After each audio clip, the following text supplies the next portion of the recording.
Hello and welcome to Salford Now. I'm Emma Gunn. And I'm Lars Magnus Royce. On today's programme. At the time, it was horrible. I just didn't feel safe. It does worry me a lot walking home at night. The real impact of crime. Salford residents open up about life after muggings. The RSPCA explains why pets aren't just for Christmas, but for life. We have a mixed response at Christmas time because there's a lot of people who don't celebrate the Christmas. Yeah. But there's also a lot of people who find it's a perfect time of the year for them to adopt. And a 71-year-old Salfordian tells us about his experience running an Ironman triathlon. It's like getting to Wimbledon and playing Roger Federer on the centre court, or playing in the Open Championship, the Open Golf Championship. It really is.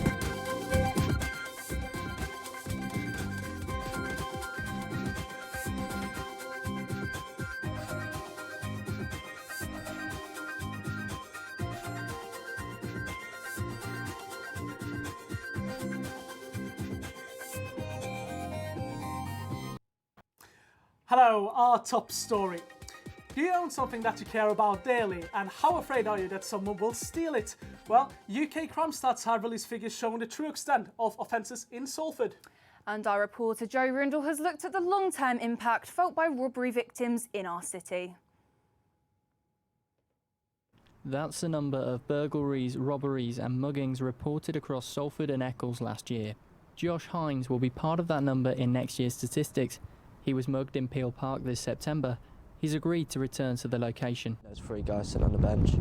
I walked past them normally, I didn't really bat an eyelid. And then the three guys walked up behind me, kind of surrounded me, threatened to punch me and beat me up, and then took my wallet. At the time, it was horrible. I just didn't feel safe. It does worry me a lot walking home at night now. Most of the time I now use Uber or get a bus or make sure I'm with someone. It's important to remember that every statistic is ultimately a human being with a story. And when it comes to crime, it's often not what gets taken away, but what gets left behind. More than 1 in 10 mugging victims get anxiety or panic attacks afterwards, and 92% of victims are emotionally affected by the crime.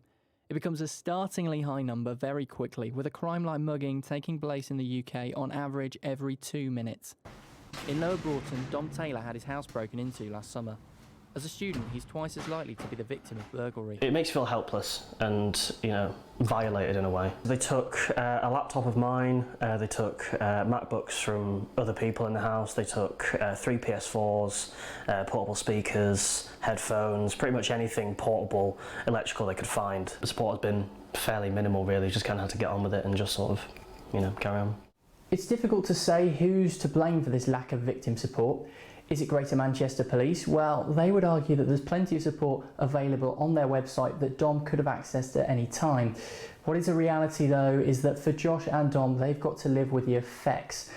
And since reporting the crimes to the officials, nobody has ever asked them if they're okay. Joe Rindle, Salford Now, Lower Broughton. Graffiti is seen by many as vandalism, but by some it is seen as a way to decorate the community. Well, that is certainly how graffiti artist Kelso sees it. He has made it his mission to turn Salford's metal shutters and walls into pieces of art. Ollie Hilton has this report. Graffiti artist Kelso is on a mission to brighten up the local area, one can of spray paint at a time. His aim is to turn eyesores into art, hoping to bring more smiles to people's faces. There's a lot of changes going on in society. Redevelopments, regeneration programmes, a lot of demolition, a lot of working class areas have lost everything that they had. For something like this, I want to make the people who still live around here, I want to make them smile, I want them to be proud of something, and I think that if we do big murals like this that remind them of their past, and they, it helps them smile. It's not just art and colour. When we do paintings, you bring a whole new energy to the space. One place where it's brought a new energy is to these shop shutters, which were once harsh and uninviting, but now it gives the shop owners more to be proud of. We brought him lunch yesterday, and we've brought him lunch again today, because he's done this for us, you know what I mean? It's all about giving back, isn't it? That's what we want to do. We want to, if we all help each other up, instead of pushing each other down, up from the community, so that's why it's just giving back some of the love, that's all really. Kelso's broad talents stretch further than urban landscapes. The RSPCA work 365 days a year to rehome abandoned animals. Christmas is no exception, with 934 calls to its cruelty line on Christmas Day last year. Yeah, and this year the charity want to reinforce the message that a pet is for life. Lydia Ransom went down to the RSPCA's rehoming unit in Salford to find out more. The RSPCA rehoming unit in Salford work 365 days a year in efforts to give abandoned and neglected animals a new home. Christmas is no exception, where the adoption numbers are at their lowest and the number of abandonments are increasingly high. So my name is Susie Hughes and I'm the branch manager for the RSPCA Manchester and Salford branch. So that means that we're responsible for funding all the work that we do. In July this year we opened up a new centre in Salford my role is to not only look after the charity but to run the animal centre as well. Sid is one of the lucky animals here at the homing unit. He's been adopted and will be collected today by his new owners. I'm here today to adopt Sid. We had an indoor cat for many years and sadly he passed away some time ago, and we felt ready to get another put a cat.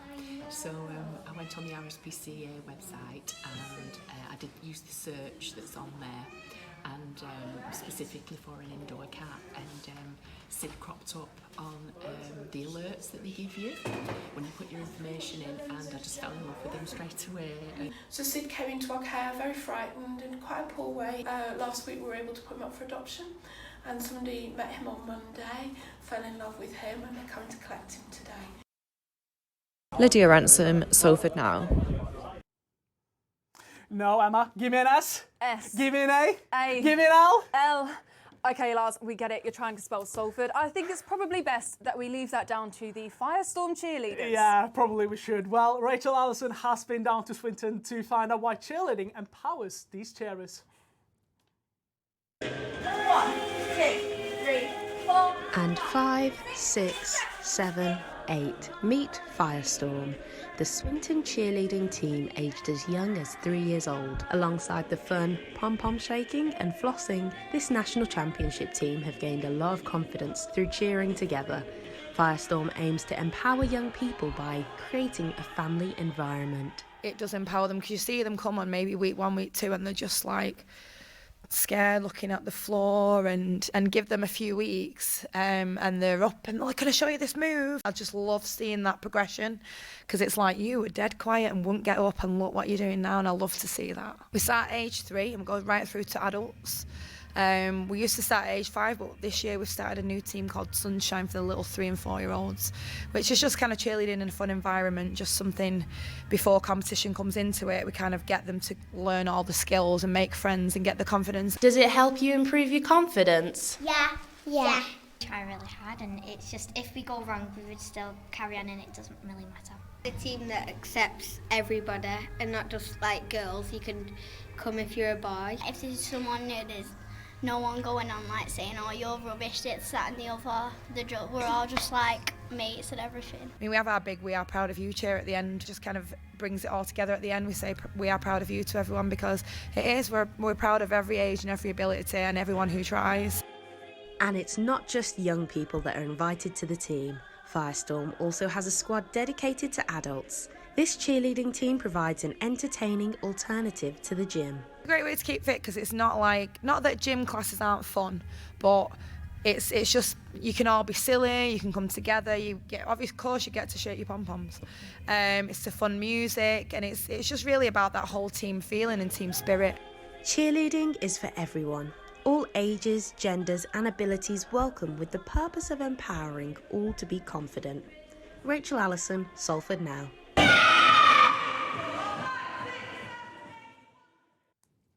Weren't they cute? Well, Emma, at least now you know what I want for Christmas. I want one of those cheerleading tops. Well, I will see what I can do, but for now it's over to James with the sport, and I hear we're starting with some martial arts. Thank you. Yes, that's right, Emma. University of Salford student Owen Toher took bronze in the ADCC Submission Wrestling Championship this weekend. Having performed in the sport for only 2 years, Henry Martindale went to find out more. Over the weekend, one University of Salford student swapped this campus building here in Media City for the mats of a national grappling competition. Owen Toher had high hopes going into the ADCC British Open Championships, coming in on form with 2 gold medal performances at previous events. With a quarter-final submission performance, it looked like Owen was on his way to another title, only to be stopped in the semi-final by a talented Brazilian Jiu-Jitsu practitioner. Despite the loss, Owen still found himself on the podium and is proud of his achievements. No, definitely not the medal I wanted. Would have loved to get the gold today, but getting a bronze though was great. Always great, especially at the ADCC. Such a big show, both nationally, internationally. You know, it's massive. Owen often mentions that having a strong mentality is important and will take losses on the chin. Oh, it's not the first time I tapped out, and it won't be the last time I tapped out. You face these losses. It's grand, you feel emotions, it's normal. He's going to stay active and wants to get ready for a big 2020. Start looking at a few jiu-jitsu comps, and eventually we'll get that MMA debut going in February or March, and we'll really start going, making strides in this game and really put an implant on the UK scene. Fresh from winning bronze, Owen joins us in the studio. Welcome, Owen. Thank you. Wow, this is some medal, Owen. Do you want to put it on for us? I guess I will. Congratulations. Thank you very much. So, how did you first get involved in martial arts, Owen? Well, I don't have any massive origin story like you might hear from some of the people in the UFC. But yeah, just martial arts just really always interested me. When I was back home in Ireland before I moved over here, I always really was interested in it, watching it on TV, hearing other people doing it. So as soon as I moved over here, I said, you know what, why not immerse myself into a different culture? Let's just try something new. You know, and personally, it was probably one of the best decisions I made probably maybe in my life, and still reaping the awards to it today. Nice. So as you normally compete in a lower weight division, how did you find having to grapple against heavier guys at the weekend? Yeah, I usually compete at the 60 kilo category. So I went up to the 65 kilo category, mainly because, you know, life gets in the way, trying out foods, gained a bit of weight, but sure, look, it happens. Yeah, it was good. It was good. It was a nice change. I definitely had to approach things a bit differently. I had to maybe up my strength training a bit more, also technique as well. I had to focus on that a lot more when I was competing. But I definitely surprised myself. Yeah. And after the first match, I really realised I could actually win gold here. That's probably why I was so disappointed after the end. But you know what? No harm in that. You know, you take losses. You know, it's all right to feel emotions. You know, just push on with it. And tactically, having made the semi-finals, where do you think you need to go to make the next step? Well, the next step, looking back at previous competitions where I would have got further, I would definitely say my fitness lacked here. I maybe focused too much on strength training and forgot about my fitness and endurance, because I did gas out in that semi-final, and that led to me being submitted, unfortunately. But, you know, that's a fight game. You learn about these things. You know, I learned from there. I'll work on my endurance for the next competition, and I think I'll be more ready and more capable. Nice. What are your plans going forward in the sport? So my plans going forward, well, first of all, enjoy the Christmas coming up now, and after that, I'm looking to enter a few more jiu-jitsu competitions now in the new year, and definitely make that MMA debut in about February, March time, because I was meant to make it in September, but injuries happen and we push on with this. Nice. Over to rugby now, and Sale Sharks' hopes of reaching the quarter-finals in the Champions Cup hang in the balance as they suffered a 22-20 defeat to Exeter Chiefs yesterday. Sales Director of Rugby Steve Diamond was unhappy with the referee. In the last sort of 10 minutes, it'd be probably Rob Baxter's longest 10 minutes for a long time, that. But I thought we didn't get the decisions weren't correct in a couple of those areas. One at the drive, 100%. I've seen it. Two at the scrum. We'd had dominance at the scrum and we didn't get the just rewards. We eventually scored from it, but it could have been 10 minutes earlier, which would have given us 10 minutes to have another go. That's it from me. Back to you, Lars. Thank you very much, James. So, Emma, I have a question for you. Have you ever considered running a marathon, then go on a very long swim before going on a bike for a few miles?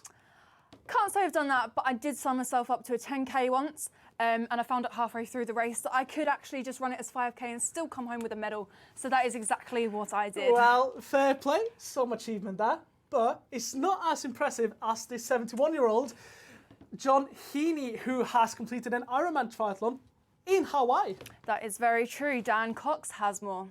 In my age group, there's only one place at each race, so they're like gold dust. Entries really are like gold dust. It's like getting into Wimbledon and playing Roger Federer on the centre court, or playing in the Open Championship, the Open Golf Championship. It really is. It's the biggest race. It's the only act in town kind of thing. So to get an invitation really is a privilege. Although facing one of the toughest courses of his life, which includes a 2-mile swim, 112-mile cycle, and London Marathon-esque 26-mile run, John was reassured to know that two-time Olympic champion Alistair Brownlee, along with the other pros, were finding it just as tricky. It's nice to see that even the top guys, you feel quite sorry for yourself sometimes when you're feeling miserable and tired and just about ready to, well, you're not going to pack in, but you feel like it. And it's good to know that even the top guys struggle just the same. You think that they're above it all, but they're not. Whilst providing immense satisfaction for himself, John has also helped raise over £3,000 for Guide Dogs UK. John shares a close bond with the charity through his wife Sue, who volunteers at the training centre in Lee. And with the money he has raised, it will help the centre financially fund a specially trained dog to assist a blind or partially sighted person. The money raised by John is absolutely life-changing for somebody with sight loss. It'll allow us to be able to train our dogs and also provide our other services. As John looks to pack in his triathlon challenges, he will certainly look to keep fit, which is something he has succeeded doing his whole life. Daniel Cox, Salford Now. Some brilliant stuff there. And looked nice and sunny, didn't it? And now it's time for some Salford weather. And we've got highs of 8 and lows of 2, with it mostly staying dry. The winter weather is definitely here now. Yeah, we can definitely say so. And unfortunately, that's all we have time for. It is, I'm afraid. So make sure to stay tuned to salfordnow.co.uk for all your Salford updates. Goodbye. Goodbye.